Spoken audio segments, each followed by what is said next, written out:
ពុទ្ធបរិស័ទសម្ដាប់នៅក្នុងកម្មវិធីបុណ្យគម្រប់ខួប7ថ្ងៃរបស់ញោមស្រីស្រីសំណាញ់អុលសំណាក៏តែបានធ្វើការកិរិយាទៅគម្រប់ខួបថ្ងៃនេះ7ថ្ងៃហើយអញ្ចឹងហើយក៏ញាតិញោមណានៅខាងក្រៅក៏បាននឹកឃើញក៏បានធ្វើបុណ្យណាតេកណានុប្រទានគម្រប់ខួប7ថ្ងៃនេះឧទ្ទិសជូនទៅដល់ណាឧបាសិកាអុលសូណាណាអញ្ចឹងដំណើរជីវិតរបស់យើងគ្រប់រូបណាញាតិញោមដំណើរជីវិតយើងគ្រប់រូបតែតែជួបហើយបែកណាហើយនៅក្នុងកម្មវិធីបុណ្យនេះយើងឃើញថាគ្រប់ណាកន្លែងហ្នឹងគឺតែងតែធ្វើបុណ្យគម្រប់ខួប7ថ្ងៃណារាល់តែឆ្នាំណាដោយសារអីដោយសារយើងជួបហើយបែកណាបើអត់មានការបែកអត់មានការជួបក៏អត់មានការបែកដែរញាតិញោមណាកាលណាបែកនេះហើយទៅយើងអ្នកនៅខាងក្រោយនេះតែងតែរលឹកនឹកឃើញនៅអនុស្សាវរីយ៍ល្អណាអាទុកអាក្រក់ក្តីទោះល្អក្តីក៏នឹកឃើញទាំងអស់ដែរបងណាហ្នឹងហើយ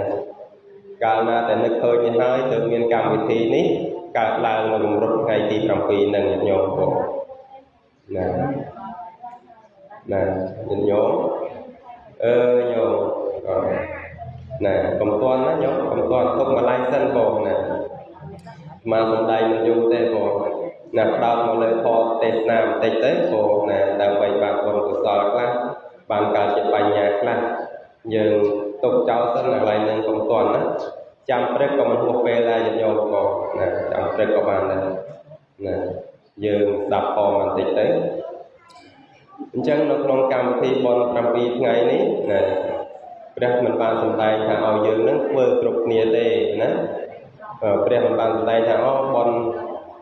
អ្នកស្លាប់ទៅគ្រប់7ថ្ងៃត្រូវតែធ្វើថាអត់មានទេញាតិញោមព្រះអត់បានសម្ដែងទេសួរថាចុះយើងធ្វើនឹងដើម្បីស្អីណាដោយសារចាស់ពីដើមណាលោកអ្នកប្រាជ្ញហ្នឹងគាត់ចេះចាំនៅក្នុងគម្ពីរដីកាហ្នឹងគាត់បានសិក្សាពីដើមតូងដំណើរនៃរឿងណារឿងព្រះពុទ្ធរឿងអីហ្នឹងក៏នឹកឃើញនៅក្នុងនិទានជាដកជាអីចឹងទៅណាអញ្ចឹងក៏លោកក៏គាត់នឹងបានចាត់ចែងរៀបធ្វើមកយើងឃើញគាត់ធ្វើក៏ធ្វើតគ្នាជាទម្លាប់មកអញ្ចឹងនៅក្នុងរឿងកាលសម័យព្រះហ្នឹងវាមានច្រើនណាញាតិញោមអញ្ចឹងមកលើសង្ខេបព្រោះនៅក្នុងកម្មវិធីនេះនៅក្នុងពេលល្ងាចនេះឲ្យញាតិញោមបានជ្រាបប៉ុណ្ណាអញ្ចឹងកាលពីមុនយើងមិនទាន់ព្រះពុទ្ធសាសនាចូលមកហ្នឹងគឺយើងមានកម្មវិធីដែរកាលហ្នឹងអត់ទាន់មានលោកទេញោមកាលហ្នឹងព្រោះអីពុទ្ធសាសនាមិនទាន់ជ្រាបចូលមកហ្នឹងយើងក៏បានរៀបចាត់ចែងធ្វើដែរក៏ប៉ុន្តែយើងធ្វើសែនណារបៀបលក្ខណៈសែនណាថ្ងៃទី7ហ្នឹងណាគ្រប់7ថ្ងៃហ្នឹងគឺយើងចាប់ផ្ដើមសែនមានអង្វាយមានបាយទឹកនំចំណីអញ្ចឹងទៅមានខោអាវមានអីចឹងទៅរបស់ណាដែលគាត់ស្រឡាញ់ដែលគាត់ចូលចិត្តអញ្ចឹងកាលហ្នឹងគឺអត់ទាន់មានរូបថតផងអញ្ចឹងហើយក៏យកតែរបស់គាត់ស្រឡាញ់ហ្នឹងយកមកតំណាងញោមណាឧទាហរណ៍ថាគាត់ស្រឡាញ់អីស្រឡាញ់អាវណាអញ្ចឹងយើងដាក់អាវជាតំណាងរូបគាត់ហើយក៏យើងដុតធូបដុតទៀនទៅសែនណាបន់ត្រង់បួងសួងទៅហើយឈ្មោះគាត់ឲ្យគាត់ហ្នឹងមកទទួលនៅបាយសម្លហ្នឹងណាអញ្ចឹងក្រោយមកព្រះពុទ្ធសាសនាជ្រាបចូលមកក៏យើងបានរៀបចំធ្វើដែរណាយើងអត់ចោលទំនៀមនឹងទេគឺយើងធ្វើតាមដំណើរនៃរឿងព្រះពុទ្ធណាកាលសម័យព្រះពុទ្ធហ្នឹងមានព្រះបសេនតិកោសលហ្នឹងមានភរិយាហ្នឹងឈ្មោះមល្လိកាណាអញ្ចឹងពីអ្នកប្តីប្រពន្ធណាស្ដេចនឹងព្រះមហាសីហ្នឹងគឺស្រឡាញ់ស្មោះស្ម័គ្រនឹងគ្នាហើយរក្សាសិលដូចគ្នាញោមណារក្សាសិលដូចគ្នាអត់តែដាច់ទេណាតែថ្ងៃមួយហ្នឹងព្រះមហាសីហ្នឹងក៏បានធ្វើខុសអញ្ចឹងហើយក៏បានចោទប្រកាន់ទៅលើស្វាមីណាចោទប្រកាន់ថាស្វាមីហ្នឹងធ្វើខុសបើមិនចោទប្រកាន់ប្តីមុនទេក្រែងលោកប្តីហ្នឹងថាឲ្យទៅដោះប្រកែកគ្នាណានាងអន់ចិត្តណាអញ្ចឹងហើយក៏បានគិតគំនិតអាក្រក់ថាយើងណាខឹងប្តីមុនទៅណាថាឲ្យប្តីមុនទៅចេះមួយចោះពីរទៅប្តីអត់ហ៊ានតមាត់ទេអញ្ចឹងគ្រាន់តែនាងគិតឃើញតែប៉ុណ្្នឹងញាតិញោមណា ក្រោយពីនឹងទៅនាងក៏បានលះលោកនឹងទៅបានស្លាប់ទៅបានធ្លាក់នរកញាតិញោមណាធ្លាក់នរកសោយទុកអស់7ថ្ងៃអញ្ចឹងនាងនឹងសោយទុកអស់7ថ្ងៃស្ដេចប្រសិទ្ធិកោសលនឹងក៏នឹកឃើញថាក៏ចង់ដឹងថាភរិយារបស់លោកនឹងកាលតាណាតែស្លាប់ហើយតែទៅកើតនៅទីណាណាចង់ទៅសួរព្រះបែបហ្នឹងអញ្ចឹងហើយព្រះដឹងណាដឹងដំណើររឿងពីព្រះបសេនតិកោសលហ្នឹងដឹងដំណឹងថាកាលណាតែបសេនតិកោសលមកសួរហើយព្រះប្រាប់តាមត្រង់ទៅច្បាស់ជាអន់ចិត្តលែងជ្រះថ្លានៅក្នុងពុទ្ធសាសនាអញ្ចឹងព្រះដឹងបែបហ្នឹងព្រះក៏បានញ៉ាំងរឹតណាញ៉ាំងរឹតលោកពេលកាលណាតែព្រះបសេនតិកោសលនិមន្តមកដល់គឺធ្វើឲ្យផ្លេចញោមណាធ្វើឲ្យផ្លេចអត់ឲ្យចាំទេណាអញ្ចឹងព្រះបសេនតិកោសលនិមន្តហើយយាងមកដល់ហើយក៏ក្រាបថ្វាយបង្គំប្រគេនចង្ហាន់ព្រះហើយក៏ផ្លេចនឹកឃើញសួរថាប្រពន្ធនាងប្រពន្ធលោកហ្នឹងទៅកើតទីណាណាផ្លេចបែបហ្នឹងណាញោមអញ្ចឹងកាលណាតែមកដល់ហើយណាមកដល់កន្លែងវិញក៏នឹកឃើញថាយើងទៅដំណាក់សំណាក់នៃព្រះសម្មាសម្ពុទ្ធហើយផ្លេចសួរតើភរិយាយើងទៅកើតទីណាស្អែកឡើងទៅទៀតណាទៅដល់មុខព្រះគ្រាន់តែថ្វាយបង្គំព្រះក៏ផ្លេចណាផ្លេចសួររឿងនឹងទៀតណាជាមួយថ្ងៃពីរថ្ងៃមួយថ្ងៃពីរថ្ងៃទៅរហូតដល់ថ្ងៃទី7ក៏បានក្រាបថ្វាយបង្គំទូលព្រះទៅព្រះក៏បានទូលប្រាប់ថាបបិទ្ធមហារាជមហាសីមហារាជបានទៅឡើងកាន់ទៅសោយសុខនៅក្នុងកតិភពហើយណាសុខកតិភពហើយអញ្ចឹងហើយព្រះបសេនតិកោសលក៏បានឆ្លើយថាខ្ញុំកណាដឹងហើយទោះណាព្រះអង្គមិនសម្ដែងក៏ខ្ញុំកណាដឹងដែរណាដឹងថាព្រោះអីឃើញថាអគ្គមហាសីរបស់លោកហ្នឹងគឺធ្វើបន់បណ្ដាដាច់រក្សាសិលបណ្ដាដាច់ទេណាតែតាមពិតទៅដោយសារអកតិដែលផ្លិចណាផ្លិចស្មារតីមួយផ្លែតពេលដល់មុនស្លាប់ហ្នឹងនឹកឃើញក៏កាលណាតែនឹកឃើញអាកន្លែងអំពើមិនល្អហ្នឹងទៅធ្លាក់ទៅកាន់អបាយទោះធ្វើបន់រក្សាសិលប៉ុណ្ណាក៏ដោយញាតិញោមតែបើសិនជាអាពេលយើងដង្ហើមចុងក្រោយយើងពេលយើងនឹកឃើញអំពើអាក្រក់គឺធ្លាក់ទៅអបាយសោយទុកណាអស់រយៈពេល7ថ្ងៃអីចឹងទៅកាលណាតែយើងសោយទុកគ្រប់7ថ្ងៃហ្នឹងហើយផុតអាកម្មហ្នឹងហើយបានយើងទៅសោយនៅណាសោយនៅសុខវិញណាបុណ្យនិងបាបវាតែងតែដើរទន្ទឹមគ្នាបែបហ្នឹងញាតិញោមអញ្ចឹងញាតិញោមតែងតែសង្កេតឃើញពេលមនុស្សចាស់ដែលគាត់ឈឺណាឈឺពេលដល់យកទៅពេទ្យលេងទទួលមើលយើងមិនយកមកផ្ទះវិញពេលយកមកផ្ទះវិញមិនចាស់តែងតែនិមន្តសង្ឃណាសូត្រកោវតាមិនអញ្ចឹងញោមណាសូត្រកោវតាហើយសូត្រកោវតាហ្នឹងមិនមែនសូត្រកោវតាឲ្យជាពីជំងឺទេញោមដល់ពីទាន់ណាសូត្រកោវតាហ្នឹងគឺនិមន្តប្រសងចម្រើនព្រះបរិត្តហើយយើងសូត្រផងបត់ផងអីចឹងទៅណាដើម្បីឲ្យអ្នកឈឺហ្នឹងគាត់បានស្ដាប់ហើយគាត់ឲ្យគាត់នឹងធ្វើចិត្តឲ្យស្អាតមិនឲ្យគាត់នឹងនឹកឃើញអំពើអាក្រក់ទេឲ្យគាត់នឹងយកពុទ្ធព្រះធម៌ព្រះសង្ឃនឹងជាទីពឹងយកធម៌នឹងដាក់ក្នុងខ្លួនក្នុងចិត្តកាលណាតែពេលដល់គាត់លះលោកទៅគាត់បានទៅសោយសុខបើសិនជាអត់បានយកធម៌ដាក់ក្នុងជុកខ្លួនទេគាត់តែងតែនឹកឃើញពេលខ្លះអាល័យកូនពេលខ្លះនឹកឃើញដល់ចៅណាអញ្ចឹងមួយចោះពីរទៅធ្វើឲ្យគាត់នឹងផ្លាត់កតិនឹងកើតទៅក្នុងអបាយទៅញាតិញោមក្នុងអបាយមានរកប្រែតអញ្ចឹងទៅមានសត្វតិរិឆានអញ្ចឹងទៅណាដូចណាមាននាងម្នាក់ហ្នឹងពីអ្នកប្តីប្រពន្ធហ្នឹងទៅស្រង់ទឹកទៅមុជទឹកគ្រាន់តែចុះទៅនាងនឹងក៏ស្លាប់ទៅពៀនទឹកហ្នឹងបានកើតជាហ៊ីងនៅមាត់ទឹកហ្នឹងទៅញោមឃើញណាអាកតិមួយផ្លែតហ្នឹងវាផ្លាត់កតិមួយផ្លែតហ្នឹងធ្វើឲ្យនាងហ្នឹងកើតជាសត្វតិរិឆានមួយផ្លែតអញ្ចឹងណាដោយសម័យព្រះមានព្រះសង្ឃក៏មានញោមព្រះសង្ឃតែស្រឡាញ់ជីវោព្រះសាសម្ដែងហ្នឹងញោមហ្នឹងហើយគ្រាន់តែផ្លត់សតិមួយផ្លែតហ្នឹងញោមកើតជាចៃអស់មួយអាទិត្យដែរអញ្ចឹងហើយបានចាស់គាត់តែងតែយកដំណើរដើមតងហ្នឹងគឺយើងធ្វើបន់រាល់គ្នាណាឲ្យតែមានអ្នកស្លាប់គ្រប់7ថ្ងៃហ្នឹងគឺធ្វើបន់ទោះធ្វើតូចក្តីធ្វើធំក្តីឬក៏យកចង្ហាន់បិណ្ឌបាតហ្នឹងមកស្រាក់ទៅវត្តស្វាយហើយប្រគេនព្រះសង្ឃក្តីតែងតែធ្វើមិនដែលចោលទេញាតិញោមណាអានឹងមូលហេតុដែលយើងហ្នឹងគ្រប់គ្នាធ្វើបន់7ថ្ងៃហ្នឹងបង តែព្រះសម្ដែងថាបើយើងចង់ឲ្យបានដល់អ្នកស្លាប់ណាធ្វើថ្ងៃណាក៏បាន7ថ្ងៃធ្វើក៏បាន100ថ្ងៃក៏បាន8ថ្ងៃ9ថ្ងៃធ្វើក៏បានដែរមួយឆ្នាំ2ឆ្នាំក៏បានដែរឲ្យតែយើងតាំងចិត្តថាយើងធ្វើផលបុណ្យហ្នឹងឧទ្ទិសទៅឲ្យអ្នកស្លាប់ណាទៅឲ្យឈ្មោះកទៅឲ្យឈ្មោះកអញ្ចឹងដែរអញ្ចឹងធ្វើថ្ងៃណាក៏បានដែរអញ្ចឹងពេលដល់ធ្វើបែបហ្នឹងហើយញោមអាចារ្យតែងតែប្រាប់ថាធ្វើបុណ្យបែបម៉េចធ្វើម៉េចដាក់ឈ្មោះម៉េចញោមដាក់ឈ្មោះថាតក្កណានុបទានអញ្ចឹងណាធ្វើតក្កណានុបទានទៅថ្ងៃណាក៏ធ្វើបានដែរណាតក្កណាទានហ្នឹងគឺធ្វើឧទ្ទិសទៅឲ្យអ្នកស្លាប់ហ្នឹងហើយញាតិញោមណាទី1បានទៅដល់អ្នកស្លាប់ហើយមួយទៀតសេចក្តីល្អតែយើងបានធ្វើពេលហ្នឹងក៏កើតឡើងណាយើងបានបុណ្យកុសលពេលហ្នឹងដែរញាតិញោមណាហើយមកលើកឡើងមិញរឿងមិញបន្តិចហ្នឹងឲ្យញាតិញោមបានស្ដាប់បានពិចារណានៅក្នុងរឿងហ្នឹងហើយរឿងហ្នឹងមិនមែនសំដៅតែបុណ្យ7ថ្ងៃមួយមុខទេញាតិញោមណារឿងហ្នឹងឲ្យយើងពិចារណាទាំងអស់គ្នាថាក្នុងរឿងហ្នឹងដំណើរដើមតងគឺយើងធ្វើហ្នឹងមានបុណ្យនិងបាបនៅជាមួយយើងណាឃើញទេនាងមល្លិកាហ្នឹងគាត់មិនសមបុណ្យច្រើនគាត់ធ្វើបុណ្យតែធ្វើទានច្រើនគ្រាន់តែគាត់ភ្លេចសតិមួយផ្លេតហ្នឹងដែលមូលបកាច់ក្តីហ្នឹងធ្វើឲ្យគាត់តាក់ទៅអបាយកន្លែងហ្នឹងញោមយកមកពិចារណាទាំងអស់គ្នាមកគឺបុណ្យនិងបាបវានៅទន្ទឹមយើងបែបហ្នឹងអំពើល្អអំពើអាក្រក់ផលណាដែលយើងសាងអញ្ចឹងវាតែងតែទទួលបានណាហេតុនិងផលហេតុដែលនាងនឹងធ្លាក់ទៅនរកគឺមូលបកាច់ក្តីហេតុដែលនាងនឹងបានទៅសោយសុខគឺបាន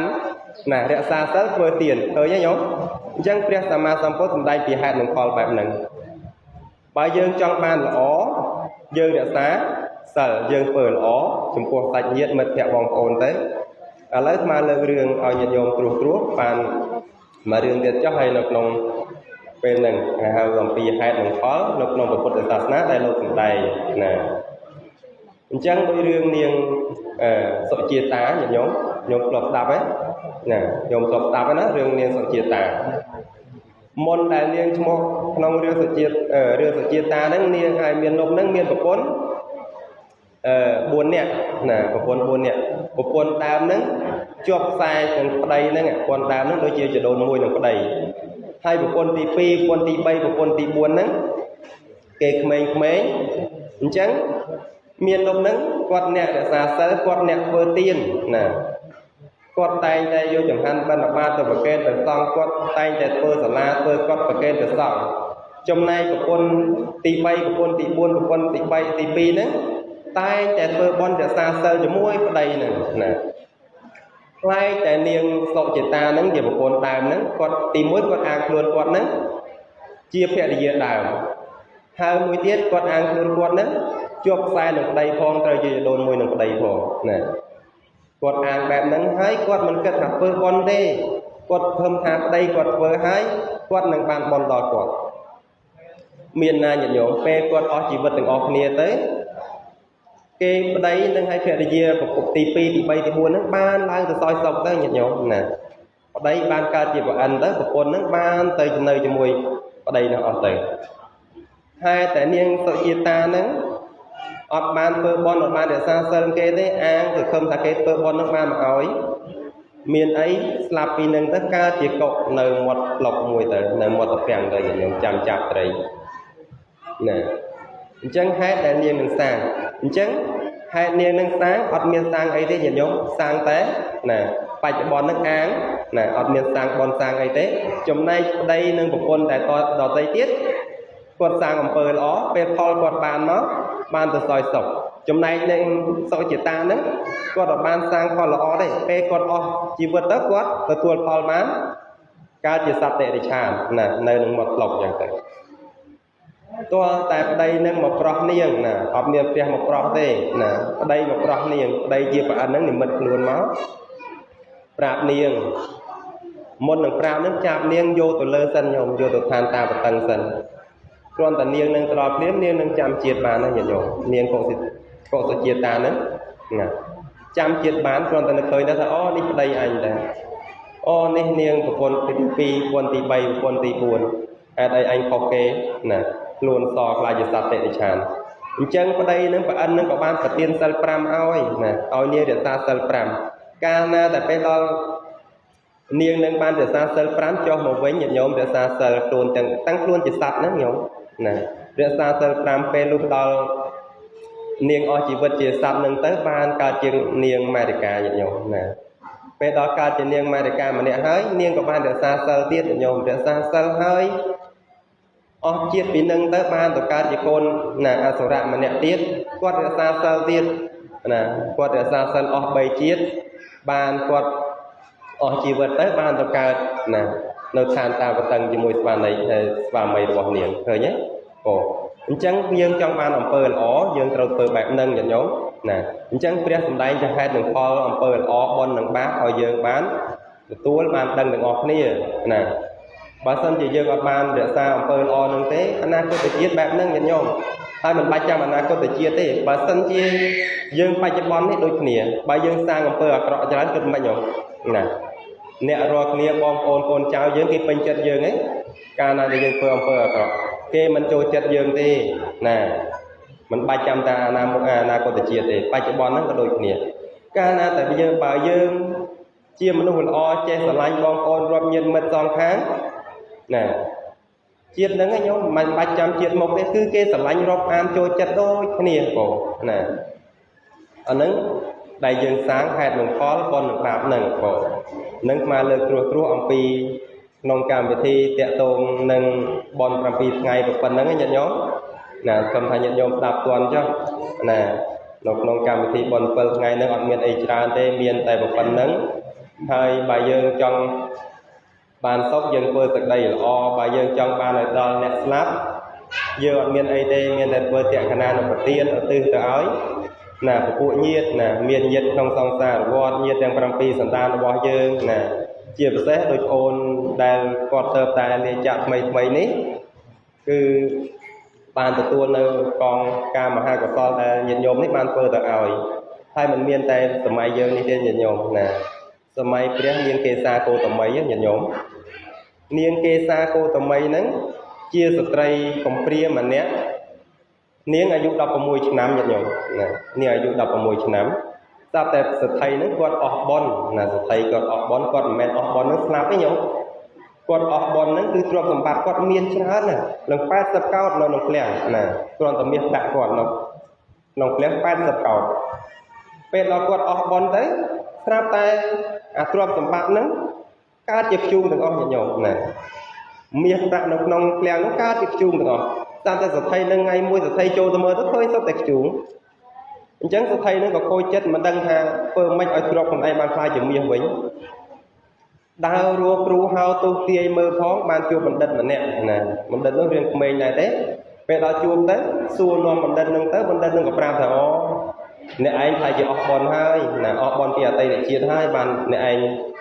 លោកសទ្ធិឯងខ្លាយជាបែបហ្នឹងមាសសទ្ធិបានខ្លាយជាខ្ជូងអស់ហ្នឹងអញ្ចឹងសូមលោកសទ្ធិហ្នឹងយកមាសហ្នឹងទៅដាក់លក់ក្នុងផ្សារទៅតែអញ្ចឹងសទ្ធិទាំងសទ្ធិហ្នឹងក៏បានប្រមូលមាសយកទៅលក់ក្នុងផ្សារបើសិនជាអ្នកណាថាអូសទ្ធិមិនក៏យកខ្ជូងមកលក់ណាបើគេសួរបែបហ្នឹងសូមចាំឲ្យខ្ញុំយកមកអីទេអូចាចេះលាក់ទុកណាអញ្ចឹងបើសិនគេសួរថាអូលោកសទ្ធិមិនได้គេលក់បន្លែលក់សាច់លោកសទ្ធិមិនได้ក៏លក់ខ្ជូងអញ្ចឹងយើងសូមលោកសទ្ធិគាត់ថាអូខ្ជូងខ្ញុំលក់ខ្ជូងអញ្ចឹងហើយបោះខ្ញុំនៅតែលក់អញ្ចឹងចេះតែនិយាយសម្របតាមគេអញ្ចឹងទៅអញ្ចឹងអ្នកណាមួយក៏មកក៏សួរថាអូលោកសទ្ធិមិនលក់ខ្ជូងគេឃើញខ្ជូងគ្រប់គ្នាហេតុតែនាងគេសាគូតមីហ្នឹងញោមគេសាគូតមីគ្រាន់តែដើមរកភ្លាមគ្រាន់តែលេចឃើញថាអូលោកសទ្ធិមិនได้ក៏លោកសទ្ធិយកមាសមកលក់ក្នុងផ្សារបែបហ្នឹងណាអញ្ចឹងលោកសទ្ធិហ្នឹងក៏បានចាប់ដៃនាងហ្នឹងយកទៅផ្ទះញោមយកទៅផ្ទះហើយឲ្យបើកឃ្លាំងមើលទៀតបើកឃ្លាំងមើលនាងនឹងបើកមើលហើយឃើញថាអូសទ្ធិនេះសត្វតែមាសតាគ្រាន់តែនាងនឹងថាប៉ុណ្ណឹងសទ្ធិនឹងក៏ចាប់រៀបការជាមួយកូនប្រុសលោកសទ្ធិនឹងទៅស្រាប់តែរៀបការហើយនៅជាមួយគ្នាបានកូនមួយណានាងគេសាកូតមីកូនមួយកូនទៅតែបានប្រហែលខែកូននឹងស្លាប់ញោមណាកូននាងគេសាកូតមីនឹងស្លាប់ទៅតែបានប្រហែលខែទេម្ល៉េះហើយនាងនឹងអត់អស់ចិត្តទេញាតិញោមណាអត់អស់ចិត្តទេកូនកំពុងតែពេញស្រឡាញ់ទៅតែប្រហែលខែហ្នឹង ចឹងគេគ្រប់គ្នាទាំងប្តីទាំងឪពុកហ្នឹងដឹងថាកូននឹងស្លាប់ហើយណាឲ្យនាងនឹងកាត់ចិត្តទៅតែតែនាងនឹងគាត់ស្រឡាញ់កូនគាត់ខ្លាំងគាត់អត់ព្រមទទួលយកថាកូនគាត់ស្លាប់ទេបីកូននឹងដើររកណាដើររកគ្រូពេទ្យណាបកែឲ្យជួយព្យាបាលហើយគាត់ទៅទិញក្នុងមាត់គាត់ថាកូនគាត់គ្រាន់តែដេកយូរទេក្តៅខ្លួនដេកយូរទេអញ្ចឹងគាត់ដើររកពីភូមិមួយទៅភូមិមួយពីភូមិមួយទៅភូមិមួយណាលោកដើរទៅគេឃើញគ្រប់គ្នាចូលពេទ្យគ្រប់គ្នានឹងពេទ្យថាកូននាងឯងស្លាប់ហើយនៅអត់អស់ចិត្តដើរទៅទៀតជួបបរិសម្នាក់បរិសនោះថាកូននាងឯងគ្រាន់តែឈឺប៉ុណ្ណេះមានអីទៅគ្មានទៅណាទេឈឺប៉ុណ្ណេះយកទៅឲ្យព្រះជាបាជាឥឡូវហ្នឹងណា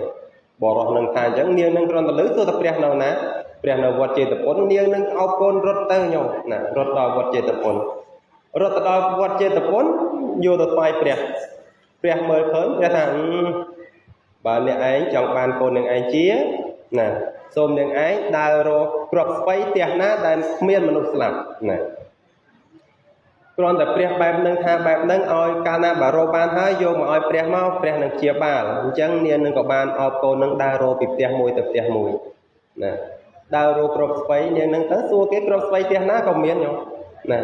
គ្រាន់តែវាអត់មានមនុស្សរស់ទាំងអស់ណាទៅសួរទៅតាខ្ញុំទៅតែស្លាប់ខែមុនណាម្ដាយខ្ញុំទៅស្លាប់ខូចឆ្នាំមុនអញ្ចឹងទៅសួរគ្រប់ផ្ទះទៅគ្នានឹងក៏បានពិចារណាថាផ្ទះណាក៏មានមនុស្សស្លាប់ដែរណាអញ្ចឹងជីវិតយើងគ្រប់គ្នាមិនមែនថាក្មេងមិនថាចាស់មិនថាប្រុសមិនថាស្រីទេមិនថាអ្នកល្ងងឬក៏អ្នកប្រាជ្ញអ្នកចេះដឹងទេគឺដល់ពេលដល់វេលាកាលណាតែអស់បុណ្យហើយគឺមិនអាចតាំងនៅបានទេអញ្ចឹងនាងនឹងពិចារណានៅក្នុងដំណើរជីវិតរបស់មនុស្សសត្វនាងក៏បានយកកូននឹងទៅដាក់ចោលនៅក្នុងព្រៃទៅសម័យនឹងអត់ទាន់ធ្វើបុណ្យដូចយើងទេញោមសម័យហ្នឹងបើមិនយកទៅចោលក្នុងព្រៃស្មោះសានទេបណ្ដែតទឹកហ្នឹងអញ្ចឹងនាងនឹងក៏ដាក់ចោលនៅក្នុងព្រៃហើយក៏មកថ្វាយបង្គំព្រះសម្មាសម្ពុទ្ធវិញព្រះសម្មាសម្ពុទ្ធសម្ដែងប្រោះនាងទៅនាងក៏បានថ្វាយបង្គំសូមបួសជាព្រះភិក្ខុនីយោកាលណាតែបានបួសហើយនៅក្នុងសំណាក់ភិក្ខុនីហើយនាងក៏បានពិចារណានៅដំណើរជីវិតណាសង្ខារសត្វលោកបណ្ដាលទៅក៏បានសម្រេចព្រះអរហន្តទៅញាតិញោមណានឹងជាតិចុងក្រោយរបស់នាងណាព្រោះអីមនុស្សយើងគ្រប់គ្នាគ្មានពីណាតាំងនៅបានទេហើយនឹងបើសិនជាមិនបានខព្រះសម្ដែងប្រោះទេញាតិញោមហ្នឹងកាលណាតែមនុស្សយើងអត់មានខដាក់ខ្លួនណាអត់យល់ពីសង្ខាររបស់មនុស្សសត្វណាអញ្ចឹងធ្វើឲ្យយើងនឹងអាចវង្វេងស្មារតីបែបហ្នឹងញោមណាមនុស្សគ្រប់គ្នាបើសិនជាអត់មានខដាក់ក្នុងខ្លួនទេគឺបែបហ្នឹងណាអញ្ចឹងបាននៅក្នុងកម្មវិធីបុណ្យមួយណាញោមអាចារ្យតែងតែដឹកនាំឲ្យមានពធទេសនាមិនអញ្ចឹងញោមណាឲ្យមានពធទេសនាឲ្យយើងបានស្ដាប់គ្រប់គ្នាទោះស្ដាប់បានខ្លះទោះស្ដាប់មិនបានខ្លះក៏គ្រាន់បើជាងអត់សោះដែរបងណាកាលណាតែយើងបានឃើញប្រសងសំដែងពធទេសនាហើយយើងមកអង្គុយស្ដាប់តិចទៅក៏បានតែជាចិត្តដែរពេលហ្នឹងក្នុងគណៈហ្នឹងមិនថាអញ្ចឹងញោមណាជ្រះថ្លាអនុមោទនាទោះយើងមិនបានបុណ្យជាតិហ្នឹងក៏អនាគតជាតិបើយើងតាំងចិត្តស្ដាប់ជាតិហ្នឹងបានបុណ្យនៅជាតិហ្នឹងសិក្សាធម៌អាននៅជាតិហ្នឹងបានបុណ្យជាតិហ្នឹងញោមណាចេះដឹងនៅជាតិហ្នឹងហើយមិនទៅណាឆ្ងាយទេឥឡូវមិនវែងឆ្ងាយទេញោមប៉ុណ្្នឹងចុះណា10នាទីជាងហើយ